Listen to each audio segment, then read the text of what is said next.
Okay, so we're live on our Pacific Rim US stand-up. With me, it's Patrick. So Patrick, do you want to start here? Yeah, so yesterday I did pair programming with Laura, and a little bit of Michael joined a little bit on a Met Plus story that Laura's working on. I delivered a PR, I think having to do with, what was it? I think I forgot to stub out a few unit tests, so I fixed that in the PR. I did connect up with Mega through Slack. She let me know that she'd started a new job, so she doesn't have any time right now to work on the project. So I've assigned myself the PR that she was working on, having to do with enhancing company tasks display on the company person homepage. So I've been working on that, and that's it for me. No blockers. Okay, cool. So me, uh, I prepared today's meeting, the client meeting that we'll have next.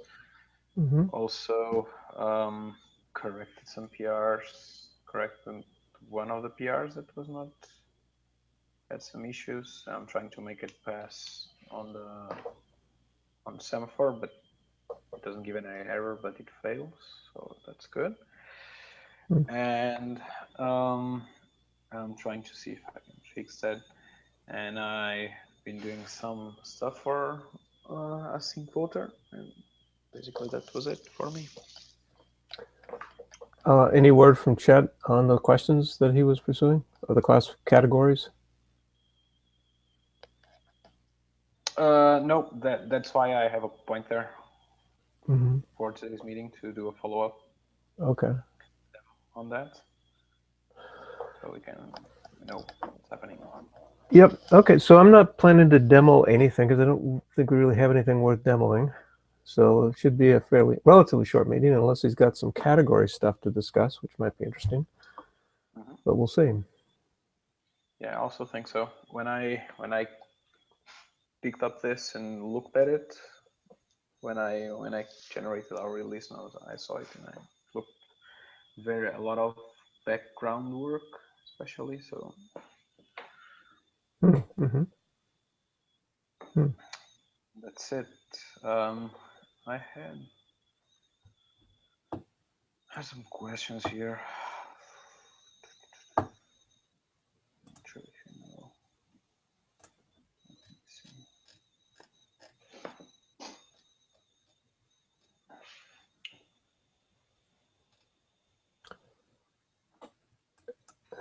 Your your PR, were you setting default option for the server class for Rails? Mhm. Why do we need to set host to 0.0.0.0? Because it's on 127.0.0.1. Is 127 a internet routable IP address? No, it's local. That's the local host, but you don't have access to it anywhere else from but your machine. And if you're testing on something like a virtual machine running the code and being outside, you cannot access it. Right. No, and 1.0.0.0.0 cannot be accessed as well, right? Yes, it So, can, because 0.0.0, that's there you define where you want to bind. What's the IP address that you want to bind mm-hmm, mm-hmm. the server on?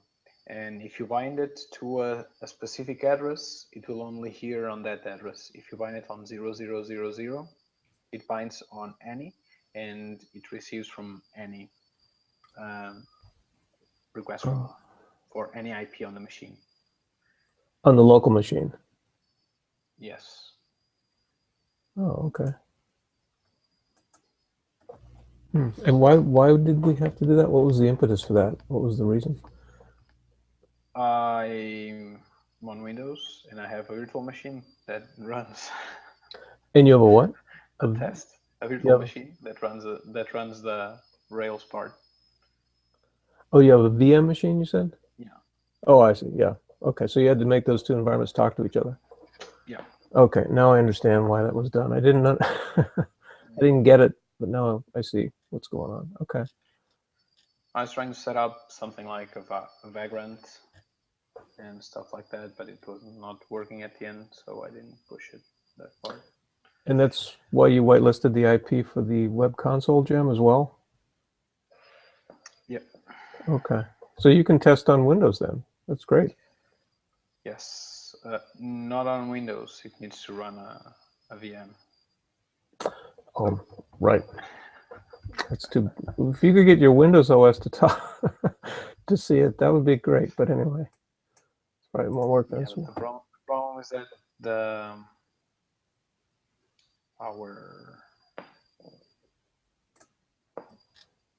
the problem is that doesn't work on Windows, so it's just a pain. I see.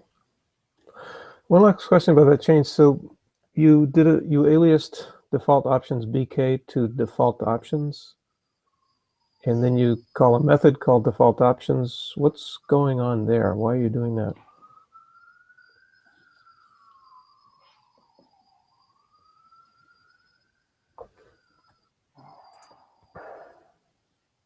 GitHub backup. I think so. Yep, I'm seeing it. Mm-hmm. Okay. So you were asking? So line 10 there, and I think it's what boot.rb. You're aliasing default options BK to default options. Mm-hmm. Why are you doing that? What's the need there? I'd tell if I didn't had copy pasted this from the web, and I would have an awesome explanation for it, but I don't. So It just worked. I searched for this, and this is a code that people said should be used. Should be used. Okay. Yeah. All right. So it shouldn't do any difference there. It's just that ally is it's maybe it's not writable, the default options or something like that directly. I don't know. Could be. I don't know. Whereas making an alias point to it makes it writable. I don't know. I just didn't. This kind of confused me. I'm still not sure what's going on there. But if it works, it works. So if that's what people say to do.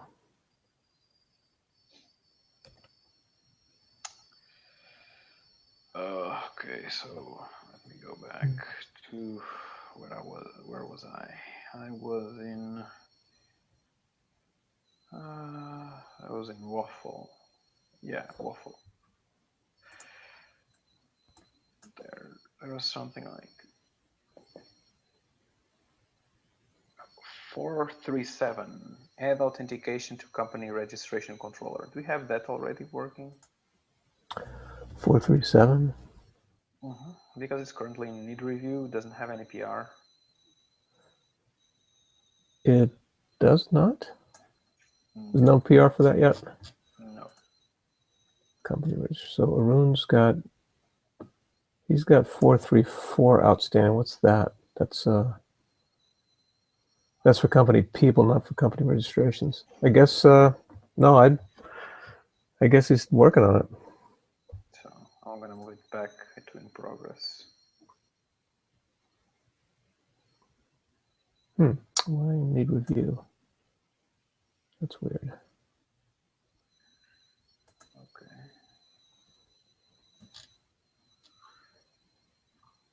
Okay, so let's wrap this up and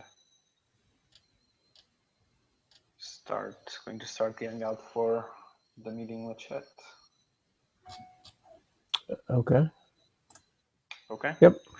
So I'll see you in a couple of minutes. Okay. Bye now.